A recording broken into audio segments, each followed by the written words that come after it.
Some people think that I'm kind of a dick. And I used to think that maybe I was born this way, that I was just kind of a jerk, you know? And then I realized, no, it was a very learned behavior from my father. Right? Yeah, he's here. He's sitting right over there. He's way right.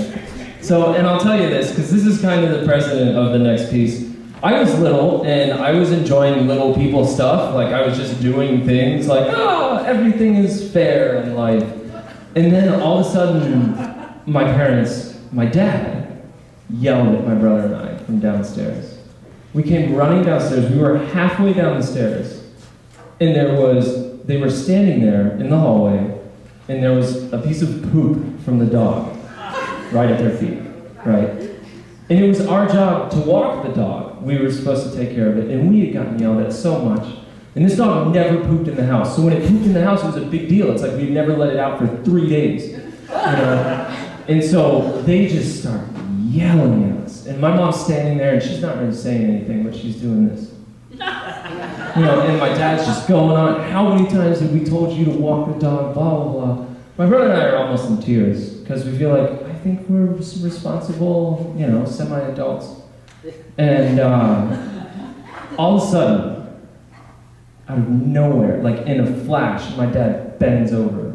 And this was when he could bend over very quickly. He bent over, he picked up the poop, and he threw it at us. And my brother darted up the stairs, but I was like so little, like my stuff, and I was growing, and I couldn't move right. So I tried to run up, but I was wearing socks, and I slipped, and my shin slid down like 4 stairs. And bruised me, and I was crying, and I turned, and he's laughing. He's laughing. That bastard is laughing at me, right? So I look, and the poop is just sitting there, and I look at it again, and I'm like, wait, that's not poop. Like, the other side of it, it was literally a burnt piece of bread. And my dad thought, hey, it would be really funny to just yell at the kids over this, and then throw it at them. And so from that point on, I was like, okay, I'm gonna be a dick. Yeah. That's gonna happen.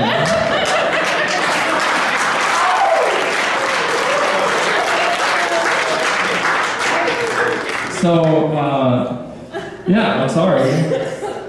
But it's not my fault. And now he's the dean of the College of Fine Arts. And so I don't know if we can put this on YouTube. Whatever, you're tenured. They can't do it. Murder someone to get fired. Of course, that might happen shortly. So this next piece, though, comes from my dickishness. Hold on. Very suspenseful. No, it's actually, we were doing a project for the PSO, and it was amazing. I love working with the PSO because you don't get paid. And yeah, right? Like, it's the biggest musician, and it's like, they don't pay you unless you're one of their musicians. And they're like, oh, come and perform in our hall and play beforehand. And I'm like, oh, great. And then they're like, oh, you get free tickets to see this that you could have gotten $5. And I'm thinking, even the ushers watching us play are getting paid, and we're not. And so as kind of a kickback to that, we still did the show, but I thought, let's throw a little modern art at them. And this drove many of the people away that were listening to us.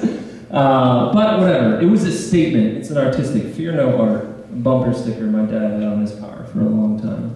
This features Jack Ringo, and we've recently added Bree, who is amazing. She's going to dance to this.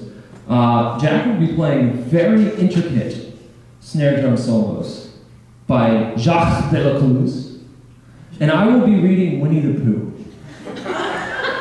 And while you're listening to this, imagine us doing this at Heinz Hall in the lobby.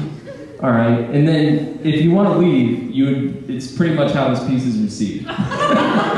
So I will not take offense to it whatsoever. So without further ado, Winnie the Delecluse.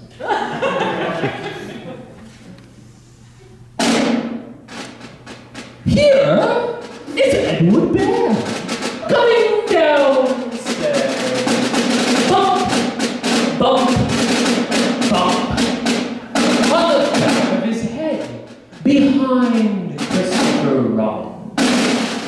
It is, as far as he knows, the only way of coming down the stairs. But sometimes he feels that there really is another way.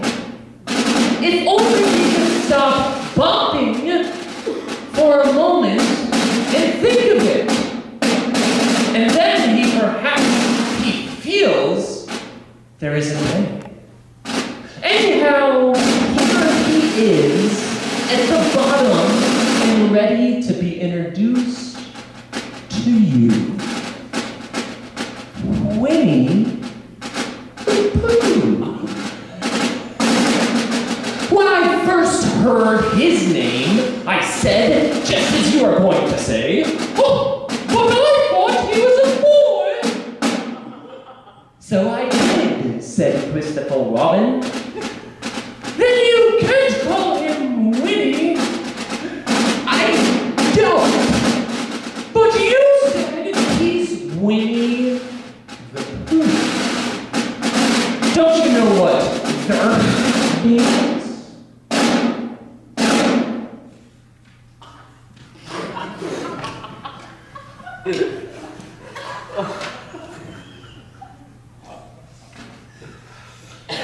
Could you very sweetly tell Winnie the Pooh one? "I suppose I could," I said. "What sort of stories does he like? About himself? Because he's that sort of bear." "Oh, I see. Could you very sweetly?" "I'll try," I said. So, I tried. Once upon a time, a very long time ago, about last Friday, Winnie the Pooh lived in a forest all by himself under the name of Sandberg. First of all, he said to himself, that buzzing noise means something. You don't get buzzing noise like that. Just buzzing and buzzing without it meaning something.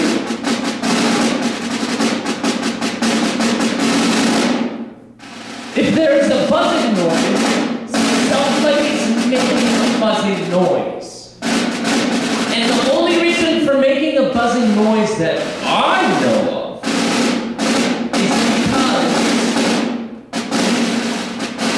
you're a bee. And then he thought for a long time and said, and the only reason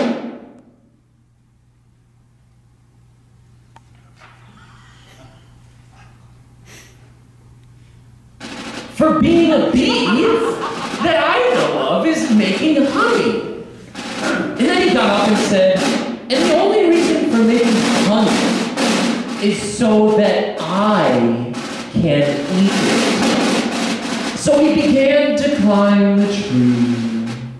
He climbed, and he climbed, and he climbed, and he climbed, and he sang a little song to himself. It went like this. Isn't it funny how a bear likes honey? Bzz, bzz, bzz. I wonder what he does. Then he climbed a little further and a little further. So Winnie the Pooh went around to his friend Christopher Robin, who lived behind a green door. "Good morning, Christopher Robin." "Good morning, Winnie the Pooh," said you. "Wouldn't they notice you underneath the balloon?" you asked. "They might, or they might not." said Winnie the Pooh.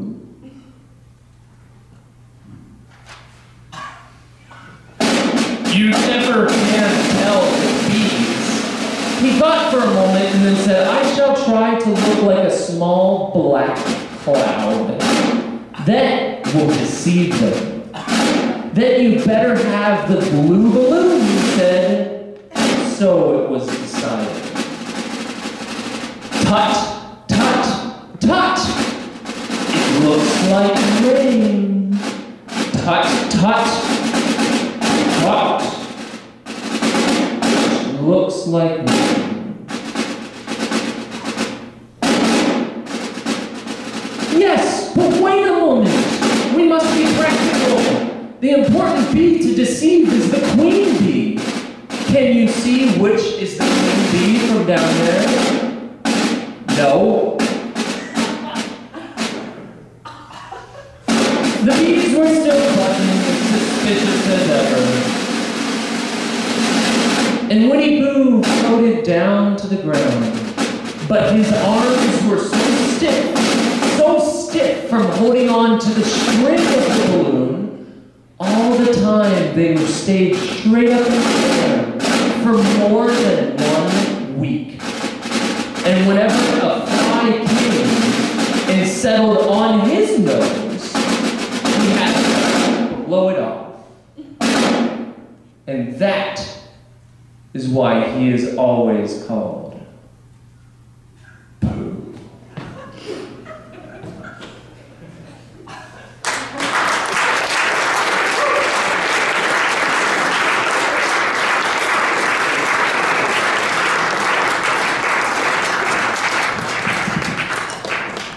Wow, awesome. Apparently all of you like pizza a lot more than I thought, so you would stay through that piece.